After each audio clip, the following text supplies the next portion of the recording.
Okay, let's continue.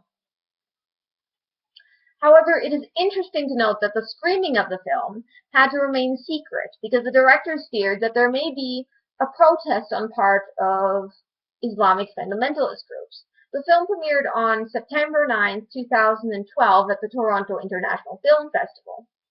At the 17th International Film Festival of Kenya on December 10th of 2012, the film had its Indian premiere. As perhaps to be expected, this did not go very smoothly. After the premiere, Indian National Congress leaders came against the movie, claiming that the film portrayed former Indian Prime Minister Indira Gandhi and some other leaders in a negative manner. After the initial allegations, further screenings of the film in the festival was prevented.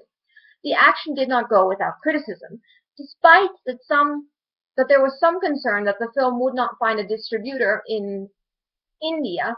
The Mumbai-based company PVR Pictures acquired the distribution rights, and on February 1st of 2013 the film was released in India.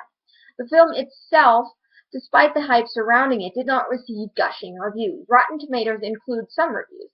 There are some beautiful moments and most decent performances, but it's also something of a slog and ultimately fails to engage on an emotional level. There's humor and heart here, but it's an overlong tale, as meandering as the Ganges, and watchable without ever feeling essential.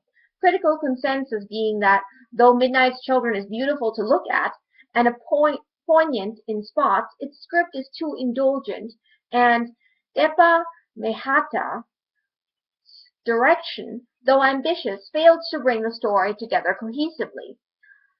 Rushdie was capable of working closely on the script for Midnight's Children, and in an interview for the New York Times, Rushdie on the Midnight's Children skipped "If I wanted to hack stuff out, I'd hack stuff out" by John Williams on April 22nd of 2013.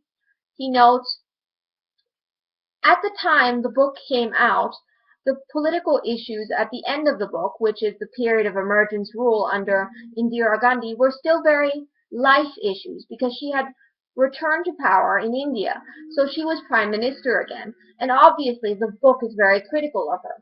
Now, all these years later, the subject is much less heated, so the question is how to create a drama which holds the audience interested. You can't expect them to be viscerally engaged with the politics of that. They had to be engaged in the human drama of it. You have to look at a slightly different place for the center of the scene." Though he was unable to make it to the release of the film in India because Salman Rushdie states, "I'm not sure if my schedule will permit it," or it may be because of beyond the floating hostility, according to some sources. At one point in the emergency section of the film, Salman Rushdie's voiceover says, "Indira Gandhi wants to be treated as a goddess." The line has been asked to be deleted by the censor board. The censors told Deepa that the line expressed just a random opinion and has no basis in historical fact. What seems to have remained, however, despite the passing of time, is that Salman Rushdie's Midnight's Children is an Indian book. Joe Walton, in his 2009 review of the novel, notes that this is a very Indian book. Not only is it set in India, written by an Indian writer in an Indian flavor of English, but the theme is Indian independence, as reflected the life of one boy and his friends.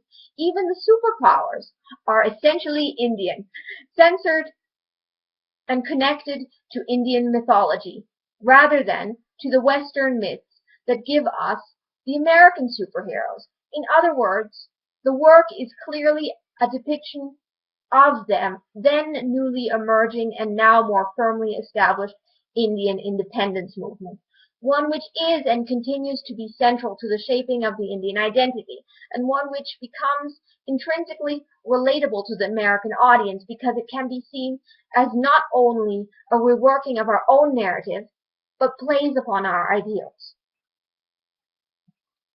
So that's it for me. I hope to see you guys on Friday. I intend to come to the launching of the El Portal. So see you then.